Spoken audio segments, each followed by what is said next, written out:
हमारे साथ आज एक ऐसी शख्सियत मौजूद हैं जिन्हें किसी परिचय की जरूरत नहीं। जी हाँ, हम बात कर रहे हैं पूर्व केंद्रीय मंत्री चौधरी वीरेंद्र सिंह की। सबसे पहले तो बहुत बहुत स्वागत है सर आपका सूर्य समाचार। धन्यवाद धन्यवाद। सर, लगभग लगभग 1 से 1.25 साल बाकी रह गया है। हरियाणा के अंदर लोकसभा के चुनाव भी होने जा रहे हैं, विधानसभा के चुनाव भी होने जा रहे हैं। किस तरीके से देखते हैं? लगातार अगर हम विपक्षी दलों की बात करें, काफ़ी एग्रेसिव मोड में जो है वो सत्ता पक्ष को घेरने का कोशिश की जा रही है। एक तो बात यह है कि ये कहना कि विपक्ष एग्रेसिव मूड में है, अगर विपक्ष एग्रेसिव मूड में नहीं होगा तो उनको वोट कौन देगा? तो ये तो जब जो जो चुनाव नज़दीक आएगा एग्रेशन उनकी बढ़ती जाएगी। ये कोई नई बात नहीं है। और अब तो चुनाव का ये भी एक सवालिया निशान है जो आप मीडिया में भी आता है कि लोकसभा के साथ ही शायद हरियाणा के चुनाव हों, तो इस पे भी चर्चा है। अब देखते हैं कैसा क्या होता है। बाकी तो हरियाणा में आप 1.5 साल पहले 1.25 साल पहले ये पूछो कि जी क्या होगा, कोई नहीं बताएगा आपको, क्योंकि पता ही नहीं, वोटर को नहीं पता कि वो क्या करेगा। 6 महीने पहले वो अपना मन बनाता है, तो तब पूछ लेना, मैं बता दूंगा।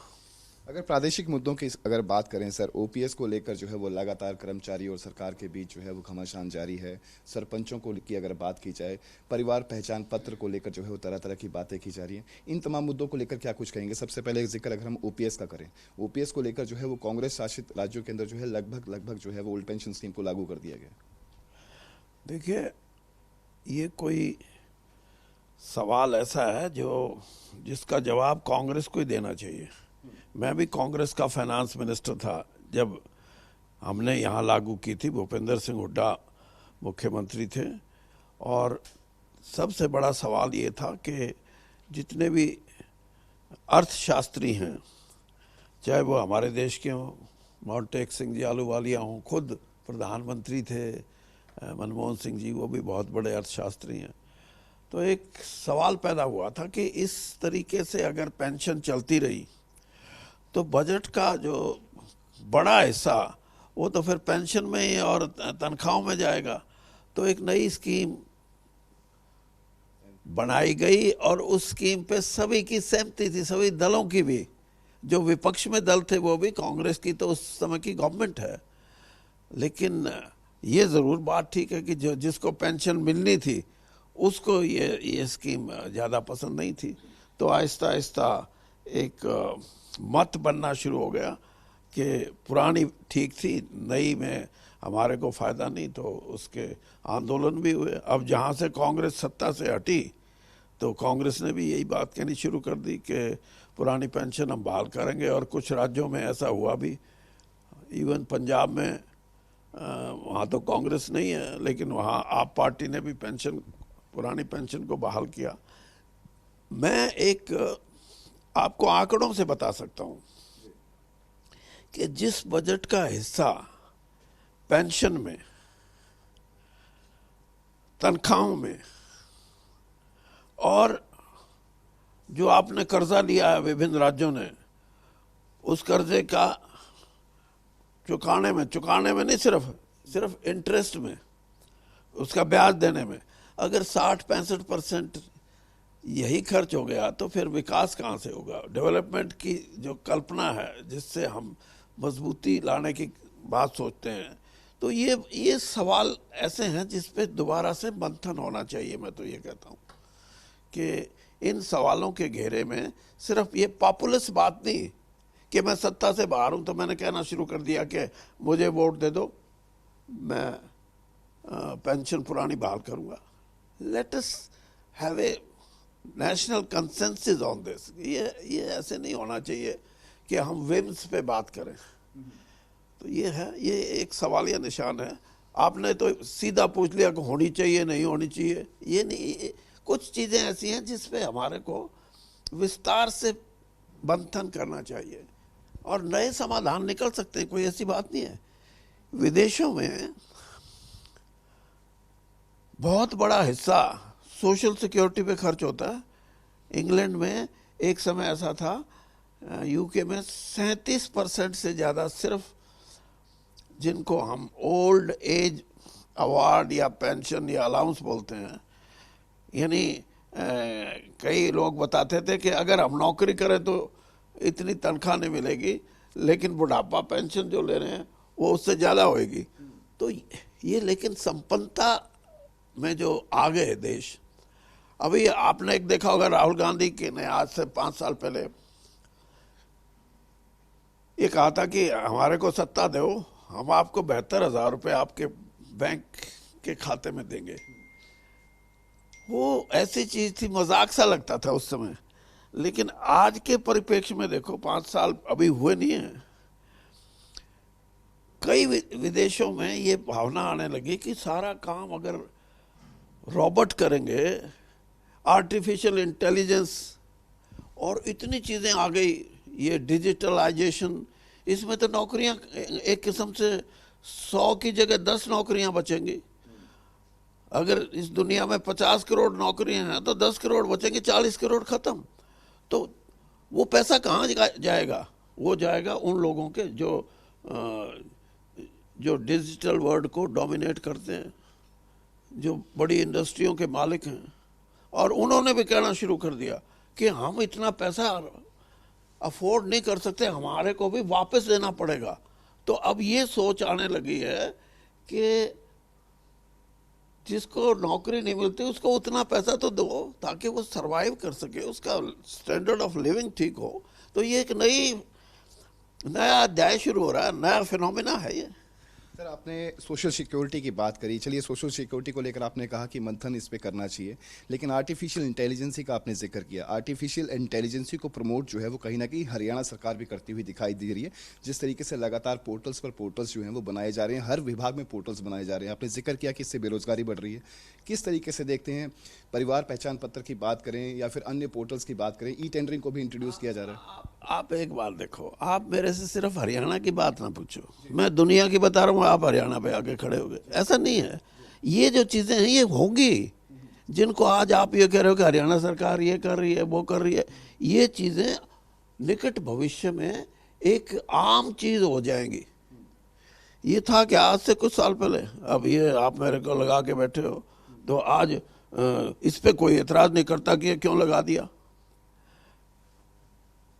135 करोड़ की आबादी है, 150 करोड़ मोबाइल हैं इस देश में, आज कोई नहीं जिक्र करता। तो ये चीजें होनी हैं। मैं इसीलिए आपको जिक्र किया कि जहां पैसा जाना है वो भी ये कहेंगे इतना पैसा नहीं चाहिए, ये पैसा समाज को वापस करो, let it go back to the society so that they can have a living standard. तो ये चीजें होनी है। पोर्टल्स को किस तरीके से देखें? सर, मैं हरियाणा का जिक्र इसलिए कर रहा हूँ बार बार क्योंकि आप हरियाणा से बिलोंग करते हैं और हरियाणा की राजनीति में एक जाना माना चेहरे हैं। आपकी बातों को बड़ी ही गहनता से जो है वो प्रदेशवासी सुनते हैं, आपके हर विचार को प्रदेशवासी जो है वो सुनते हैं और उस पर अमल करने की कोशिश भी करते हैं। पोर्टल्स का बड़ा जिक्र जो है वो किया जाता है कि इससे पारदर्शिता आएगी, गुणवत्ता आएगी। लेकिन एक दूसरी तरफ अगर हम बात करें तो बेरोजगारी का जिस तरीके से आपने जिक्र किया कि बेरोजगारी भी इससे बढ़ रही है, क्या इसका अल्टरनेट जो है वो निकाला जा सकता है? मैं बता रहा था कि दुनिया में, आप चलो हरियाणा की बात कर लें, हरियाणा में कृषि प्रधान प्रदेश है हरियाणा, और हरियाणा एक ऐसी स्टेट है जहां स्टेट जीडीपी का, और प्रदेशों में तो पंजाब को छोड़ के 18% से ज़्यादा स्टेट जीडीपी का हिस्सा एग्रीकल्चर का है। एग्रीकल्चर तो एक ऐसा सब्जेक्ट है जो अभी भी उसको प्राथमिकता देनी पड़ेगी, दी जानी चाहिए। और इसीलिए आपने देखा होगा कि किसान आंदोलन जो चला था उसमें खुद प्रधानमंत्री जी ने इस बात को माना कि हमारी तपस्या में कहीं कमी रही है, और किसानों का एक ऐसा वर्ग था जिसको हम पूरे तौर पर समझा नहीं सके, इसलिए हम इस आंदोलन को ये जो हमारे कानून हैं इनको हम वापस ले रहे हैं। ये बात मैं इसलिए कह रहा हूँ कि एक देश जो 135-140 करोड़ का देश हो, उसमें फूड सिक्योरिटी एक बहुत बड़ा आइटम है। और आपने देखा कि 2 चीज़ें हमारे देश में अब नई हुई हैं। एक तो अभी 3 दिन पहले प्रधानमंत्री ने 4 दिन पहले एक मीटिंग की, और उस मीटिंग का मुद्दा था कि जो एकदम गर्मी शुरू हो गई और कणक की फसल यानी पकने में अभी समय है।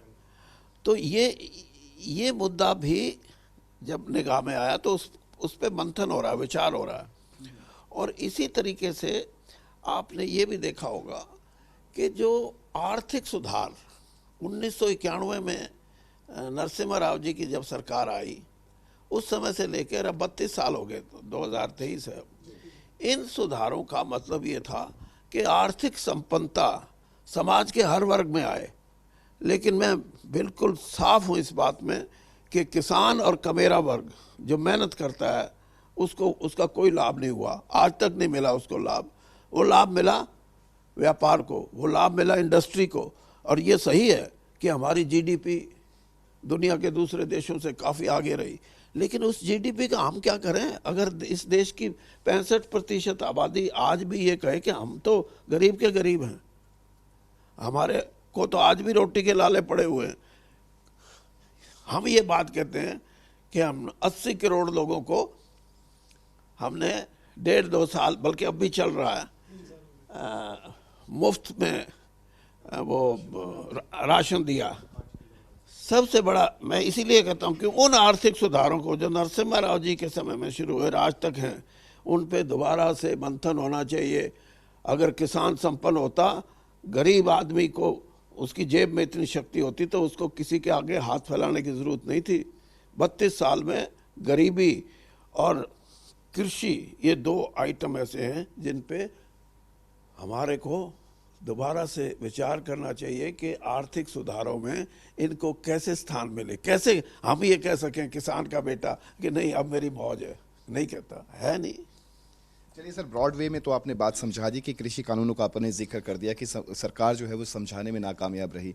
लेकिन अगर हम प्रादेशिक की बात करें तो यहाँ पर भी सरकार जो है वो सरपंचों को समझाने में जो है वो नाकामयाब रहती है।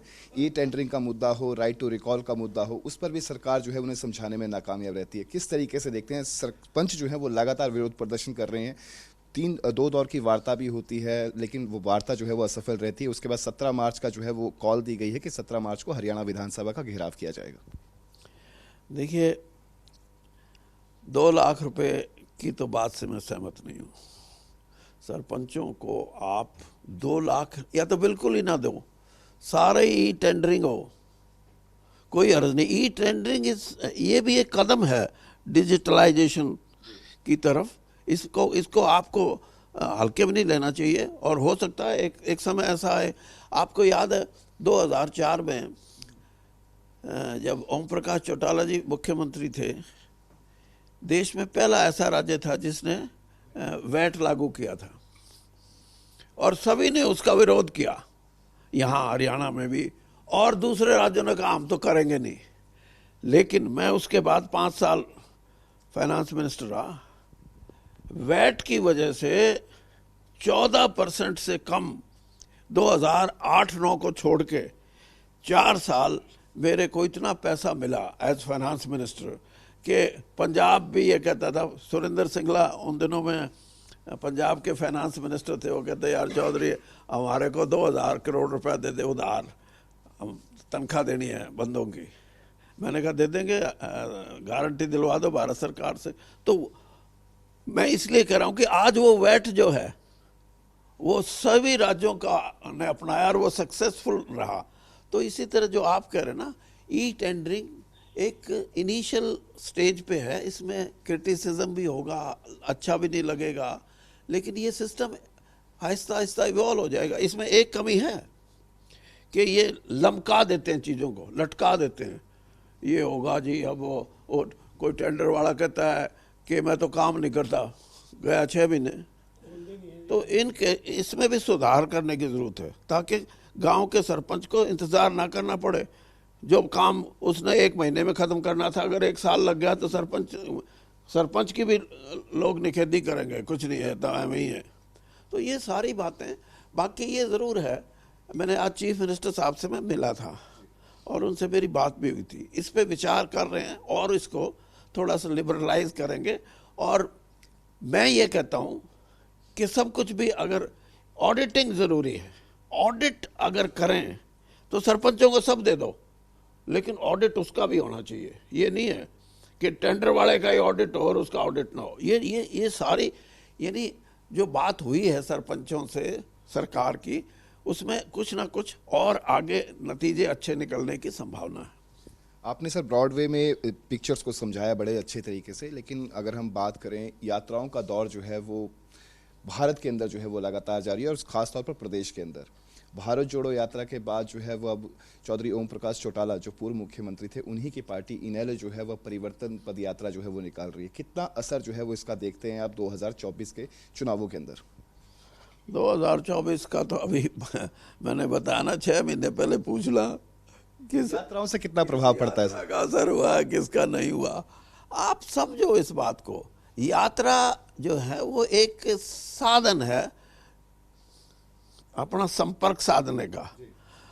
संपर्क जितना कोई भी करेगा, मतलब चौटाला जी की पार्टी ने अभी शुरू किया है, मैं ये कहता हूं कि हर एक पॉलिटिकल आदमी को भी संपर्क अगर लोगों से रखेगा तो उसको अच्छे परिणाम मिलते हैं, नहीं रखेगा तो लोग कहेंगे यार नजर ही नहीं आया।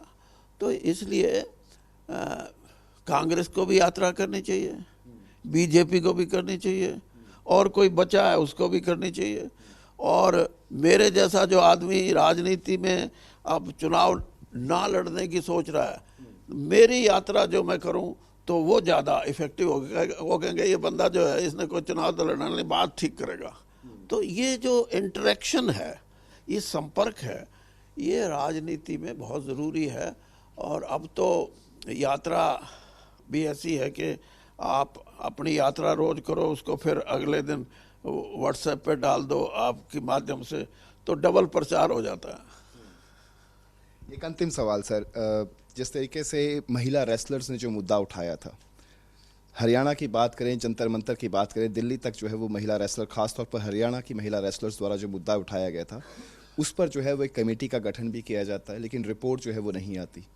अगर हम ब्रॉड वे में बात करें, उसको किस तरीके से देखते हैं? एक मामला हरियाणा का भी था, उस पर भी आपसे बातचीत करूंगा, लेकिन पहले जो जंतर मंतर पर किया गया था महिला रेसलर्स द्वारा जो प्रदर्शन किया गया था, कमेटी बनती है लेकिन रिजल्ट कोई नहीं आता। देखिए, ये बहुत बड़ी घटना है।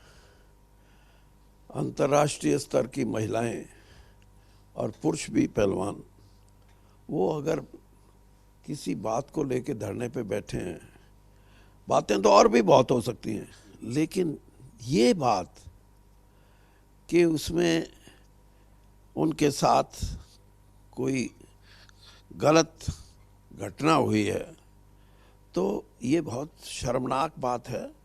और हमारे देश ने, मैं इस चीज़ में विश्वास रखता हूँ कि अगले 10-15 साल में अगर हमारी जो खेल फेडरेशन है, सिर्फ रेसलिंग की बात नहीं, सभी अगर देश हित में काम करें, ये थोड़ा कोई कहे जी मैं तो बड़ा राष्ट्रभगत हूँ। राष्ट्रभगती उस टाइम पता लगती है जब आप जिस चीज़ के लिए जुटे हुए हो उसमें आप दुनिया में नाम कमाओ।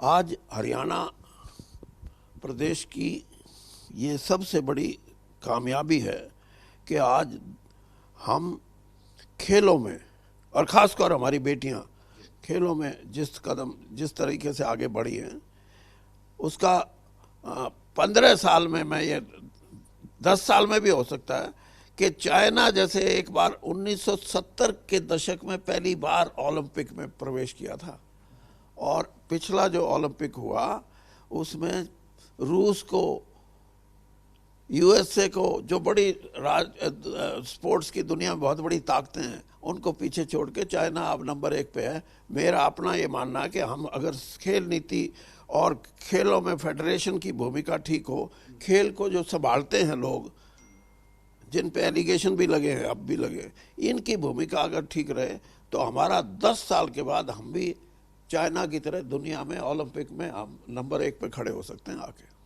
किस तरीके से देखते हैं? आपका कहना ये है कि जो खेल विभाग या फिर खेल फेडरेशन को जो संभालते हैं वो भी खिलाड़ी ही होने चाहिए, या फिर तब्दीलियां लाने की जरूरत है? खिलाड़ी होना हो ये नहीं होता, लेकिन खिलाड़ी जैसा मन होना चाहिए।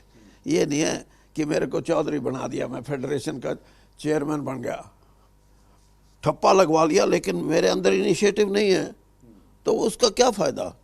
तो खिलाड़ी हो बिना खिलाड़ी भी हो, उसमें मन में ये हो कि मैं अपनी इस गेम के लिए जिसका जिम्मेदारी है, इसके लिए कुछ ना कुछ ऐसा करूं जो आने वाला टाइम याद रखे, भाई वो इस तरह कर गया। ये है, ये चीज़ें हैं, ज़रूरी हैं।